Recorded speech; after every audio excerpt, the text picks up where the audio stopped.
El Ministerio Evangelístico Internacional Kedushá, Santidad, presenta Jerusalén y la Tierra Prometida, el plan de Dios para Israel y el fin de los tiempos en Historia del Futuro, porque para Dios el futuro es historia.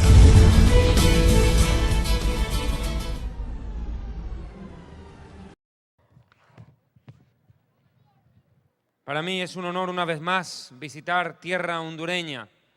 Agradezco a Dios que me permite venir una vez más a esta su patria, Honduras. Yo no sé por qué será. Desde la primera vez que yo vine a Honduras, voy a mostrar esto.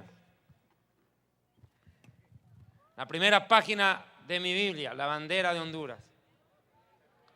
Ah, gracias.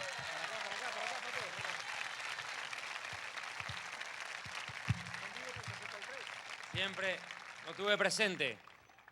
Y hasta mi marcador de Biblia dice Honduras. Como que me quieren porque... Y gracias. Bien. Amados hermanos, en esta noche voy a traer un mensaje bastante diferente a los que suelo comúnmente presentar. Creo que toda Latinoamérica conoce nuestros mensajes, sabe perfectamente que el Eterno nos ha enviado junto con el doctor Antonio Bolaines y otros predicadores más a desenmascarar a los falsos profetas, a los apóstoles de la prosperidad, a todo ese grupo de mentirosos que están usufructuando de la fe, asaltando en el nombre de Dios y atracando al pueblo. Lo sabemos. Sí, es cierto. Nadie lo va a negar. Desgraciadamente, usan el nombre de Dios en vano para justificar sus fechorías. Está claro. Pero nosotros no podemos centrar el mensaje en los apóstatas. Creo que ya el Espíritu Santo ha hablado lo suficiente al corazón de mucho pueblo. Y los ha hecho conscientes que hay una iglesia falsa que se ha levantado en este tiempo, que es la iglesia apóstata, que se identifica con la iglesia de la Odisea del Apocalipsis, los cuales pronto serán vomitados por tibios y entrarán a la tribulación, pero de cabeza. Pero también el Señor ha levantado una iglesia que es de la sana doctrina. Una iglesia que no se ha doblegado ante la apostasía, ante los falsos maestros y los falsos apóstoles de la prosperidad o de la línea de los encuentristas del G12. No importa, la iglesia de la sana doctrina ha tomado fuerza en los últimos meses. Sí, pero precisamente la iglesia de la sana doctrina hoy en día está conformado en su mayoría por mucha gente que ha escapado de las iglesias apóstatas, pero no tienen fundamento doctrinal. Porque dentro de esas iglesias apóstatas nunca les hablan del arrebatamiento, nunca les hablaron de las diferencias con la segunda venida, nunca les hablaron de un infierno. Es más, hay predicadores apóstatas que dicen que el infierno no existe, como Cash Luna o Maldonado, de los cuales nunca hablan del infierno. Pero esta noche voy a traer un mensaje no tanto de defensa de la sana doctrina. Voy a hacer un mensaje sobre la edificación de una iglesia de sana doctrina, sobre un tema que es importante. Así como hay un plan de redención, hay un plan de condenación para todo aquel rebelde que rechace la palabra de Dios. Jesucristo dijo: quien rechaza mis palabras, rechaza a aquel que me envió. Lo digo claro. Y la palabra de Dios es clara y contundente también al decirnos algo que no podemos pasar por alto. Y tenemos que tenerlo siempre en cuenta. Acompáñeme por favor al libro de Juan capítulo 1. Hablando del Mesías, Juan 1:1. En el principio era el verbo y el verbo era con Dios. Y el verbo era Dios. El verbo es la palabra, el Mesías. Este era en el principio con Dios. Todas las cosas por Él fueron hechas y sin Él nada de lo que ha sido hecho fue hecho. En Él estaba la vida y la vida era la luz de los hombres. La luz en las tinieblas resplandece y las tinieblas no prevalecieron contra ella, contra la luz. Ahora, hermano, esa luz es el Mesías, pero muchos la rechazan, no la aceptan. Y como dijo Jesús, el que está en la vida está en la luz, a la luz viene, pero el que está en tinieblas no viene a la luz, para que no salgan a luz sus obras, porque son malas. Y Jesús también fue claro y contundente cuando dijo en su palabra textualmente: y todo aquel que creyere será salvo, pero el que no creyere ya ha sido condenado. ¿Cómo así? ¿Existe un lugar de condenación? ¿Realmente existe un lugar de tormento más allá de esta vida? Pues hermanos, esta noche hablaré acerca de la veracidad del infierno. La vida después de la muerte es un tema apasionante, es una parte trascendental de la Biblia. Mis amados hermanos, hermanas, amigos, la Biblia nos habla de muchos temas, de todos en sí, pero también nos habla de la muerte y del origen de ella. El inventor de la palabra muerte fue el mismísimo creador e inventor de la vida, Dios. Fue de la boca de Dios mismo donde por primera vez emergió la palabra muerte. Cuando Dios le dijo a nuestros padres, si comieren de este fruto ciertamente morirán. El autor de la palabra muerte fue el creador de la vida. La muerte. Una palabra a la cual pocos le dan importancia, ni siquiera piensan en ella. Y otros le dan demasiada importancia, tanto que le tienen terror. Lo cierto es de que la muerte comenzó su historia aún dentro de la misma Biblia. A veces los niños le hacen preguntas difíciles a los padres. Un niño de 4 años se acercó y le dijo a su padre: papá, ¿y por qué la gente se muere y desde cuándo es que se mueren? A veces pareciera tan fácil pregunta, ¿va? Pero aunque usted no crea, requiere una explicación, una respuesta bíblica y teológica. El hombre muere desde que se rebeló contra Dios, desde que pecó contra Él. La muerte ingresó a la tierra por consecuencia de la desobediencia y la rebelión. Eso lo sabemos todo. La muerte es una parte del estudio de la Biblia. Se llama la tanatología. La tanatología estudia la vida después de la muerte.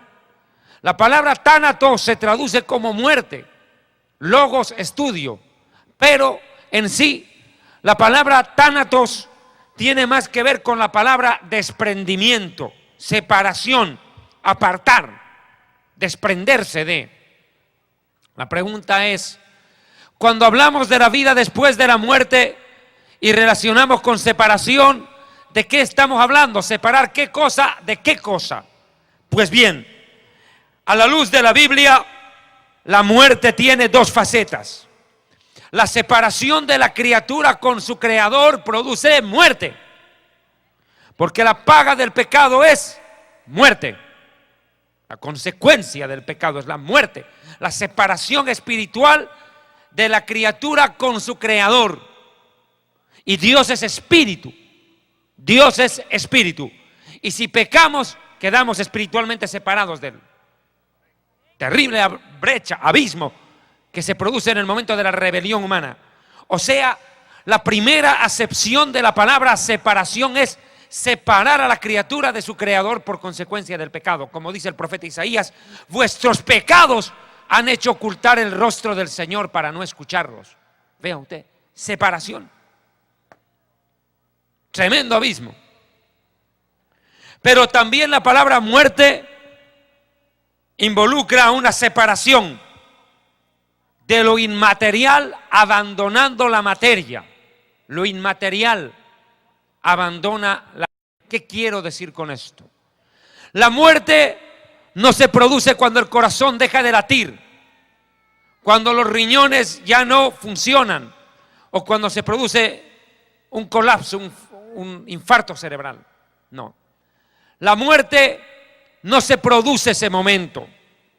La muerte se provoca cuando el espíritu y el alma, 2 cosas, espíritu y alma desalojan la materia, el recipiente donde están metidos en este tiempo, llamado cuerpo. La Biblia enseña que Dios creó al hombre tripartito, 3 partes. Primera de Tesalonicenses 5 dice, verso 23, y el mismo Dios de paz os santifique por completo en todo vuestro ser, espíritu, alma y cuerpo. Describe desde lo más profundo hasta lo externo. Lo profundo del ser humano es el espíritu, Lo que está en medio es el alma y lo externo es la cáscara. El cuerpo hecho de carne, huesos, tendones, músculos y sangre, piel. Lo cierto es que el alma y el espíritu desalojan el cuerpo en el momento de la muerte. Le repito, la muerte no se provoca cuando el corazón deja de latir, deja de bombear sangre y comienza el proceso de rigidez cadavérica, porque empieza la sangre a coagularse dentro de las venas y en ese momento empieza el proceso de frigidez, de enfriamiento del cadáver ante la falta de circulación sanguínea que le da calor, temperatura al cuerpo. La muerte no es esa, no. La muerte se provoca en el instante mismo en que el alma y el espíritu salen del cuerpo. Ahí. Ahora le explico. En la muerte del Mesías, del Hijo de Dios, se puede ver claramente tres partes: cuerpo, alma y espíritu. Le explico a continuación. Atiéndeme bien. El cuerpo va a la tumba, o queda primero colgado en el madero y luego llevado a la tumba. El Señor está hablando y dice: Padre, en tus manos encomiendo mi espíritu. Espíritu al Padre. ¿Y el alma dónde fue? La Biblia dice que descendió hasta las partes más profundas de la tierra. El alma de Jesús descendió, el espíritu fue al Padre y el cuerpo a la tumba. Tripartito. Quiero que vaya entendiendo esto. Esta rama de la tanatología o de la vida después de la muerte es un tema demasiado profundo como para detallarlo en una sola prédica. Estoy consciente. A nosotros en la televisión nos ha tocado 9 programas de televisión, 9, cada uno de 1 hora, para explicar un poco de este tema de la vida después de la muerte, que es tan amplio. Pero trataré de hacer un resumen sucinto. Esta rama de la tanatología se divide en 3 partes. La tanatología médica, que es una ciencia; la tanatología forense, que es también otra ciencia; y la tanatología bíblica. Explico la primera y les recomiendo el libro Historia del Futuro, página 268, los que tienen el libro, y me siguen por favor. Es por eso importante el libro para estudiar y profundizar. Hoy en día las librerías cristianas en la gran mayoría están cargadas de pornografía espiritual. A excepción de la Biblia, los diccionarios bíblicos, los pocos comentarios que venden, la mayoría son libros de papel higiénico. Libros de Cash Luna, de Guillermo Maldonado, de Ana Méndez, pura basura. 3 pasos para ser rico, 4 para ser millonario, 5 claves para ser multimillonario, 7 pasos para alcanzar el super éxito. Terrible. Y 9 pasos para declararte megapóstol. Cualquier basura publican. Y eso vende. Y la gente consume esa chatarra espiritual de alimento, esa basura. Pero hay que estudiar palabra de verdad. Alabe a Dios.